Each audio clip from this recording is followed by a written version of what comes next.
नमस्कार सभी मेरे प्यारे साथियों, भाइयों और बहनों और यूट्यूब साथियों, आपको मेरा सभी को नमस्कार। अपने ये टॉपिक कला संस्कृति का चल रहा है। गोगा जी और तेजा जी अपने टॉपिक ले लिया है, अभी पाबू जी तो ले रहे हैं ताकि सबसे पहला जो भी वीडियो अपलोड हो आपके पास तुरंत से नोटिफिकेशन आ जाएगा। तो दोस्तों, आज हम पाबू जी के बारे में अध्ययन करेंगे। पहले हमने गोगा जी के बारे में किया, फिर हम तेजा जी के बारे में किया, तेजा जी गोगा जी दोनों के बारे में, दोनों लोक देवता के बारे में अध्ययन किया। आज हम पाबू जी के बारे में अध्ययन करेंगे दोस्तों। चलो पाबू जी, बिना टाइम वेस्ट गवाए अपन पाबू जी के बारे में अध्ययन करते हैं दोस्तों। पाबू जी का जन्म, दोस्तों पाबू जी का जन्म कोलू फुलूदी। दोस्तों पाबू जी का जन्म कहाँ हुआ था? कोलू फुलूदी जोधपुर में। कहाँ पर हुआ था दोस्तों पाबू जी का जन्म? कोलू फुलूदी जोधपुर में हुआ था 1239 ईस्वी में।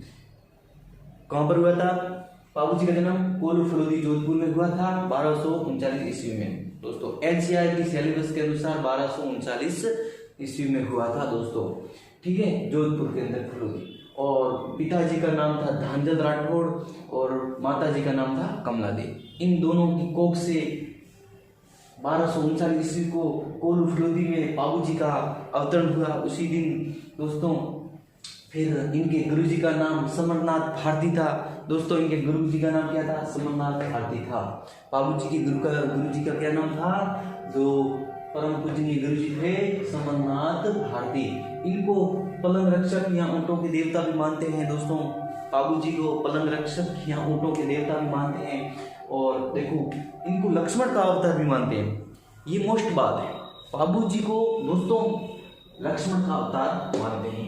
पाबू जी को किसका अवतार मानते हैं? पाबू जी को लक्ष्मण का अवतार मानते हैं। और पाबू जी की घोड़ी जो प्रचलित घोड़ी थी केसर काड़मी। कौन सी काड़मी? केसर काड़मी पाबू जी की प्रचलित घोड़ी थी दोस्तों। पाबू जी जो भील जाति के लोग होते हैं वो पाबू जी की रावण हत्या द्वारा खड्ग का चित्रण करते हैं। जो भी हो पाबू जी की रावण हत्या द्वारा पाबू जी के गीत वगैरह गाए जाते हैं दोस्तों। और देखो पाबू प्रकाश आशिया मोड़ जी, पाबू प्रकाश। एक मोस्ट बात है, इतिहासकार मोहम्मद नैन्सी और महाकवि आशिया मोड़ जी का कहना है, क्या कहना है दोस्तों? इतिहासकार मोहम्मद नैन्सी और महाकवि आशिया मोड़ जी का कहना है कि इनका जन्म, पाबू जी का जन्म धांधल देव और कमला देव से न होकर बाड़मेर से 8 कोस आगे खारी बाग खाबड़ के जुना नामक ग्राम में अप्सरा के गर्भ से हुआ था। इन इतिहासकार मोहम्मद नैन्सी और महाकवि आशिया मोड़ जी का कहना है कि बाड़मेर से 8 कोस आगे खारी खाबड़ के जुना नामक ग्राम में अप्सरा के गर्भ से हुआ था। इन दोनों महान कवियों का कहना है दोस्तों। इन दोनों महाकवियों का ये कहना है कि खारी खागड़ गांव में जूना नामक ग्राम से अप्सरा के गर्भ से हुआ था।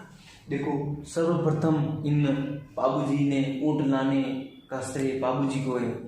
पाबू जी को ऊंट लाने का श्रेय पाबू जी को। देखो पाबू जी को क्या मैं बताऊं, पाबू जी का विवाह अमरकोट सूरजमल छोटा की पुत्री सुप्रिया देवी। कौन सी पुत्री?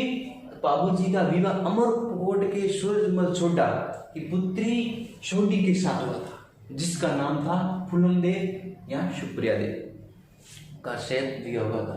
जब विवाह हो रहा था तब साथ में अग्नि फेरे ले रहे थे।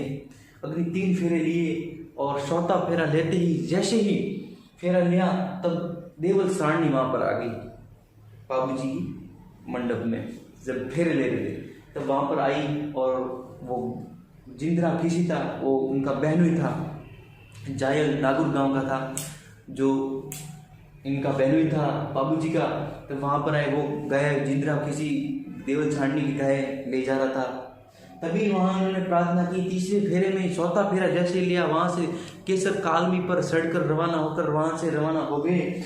जैसे ही उन्होंने लड़ते लड़ते वीर गति को प्राप्त हो गए दोस्तों। केसर कालमी जिस केसर कालमी के साथ वहां से रवाना हुए और गायों को छुड़ाते हुए वहां से मतलब वीर गति को प्राप्त हुए दोस्तों। ठीक है, 1274 ईस्वी में बाबूजी वीर गति को प्राप्त हुए अपनी देवल सारणी की गायें छुड़ाते वक्त दोस्तों। 1274 ईस्वी में वो वीर गति को प्राप्त हो गए थे दोस्तों।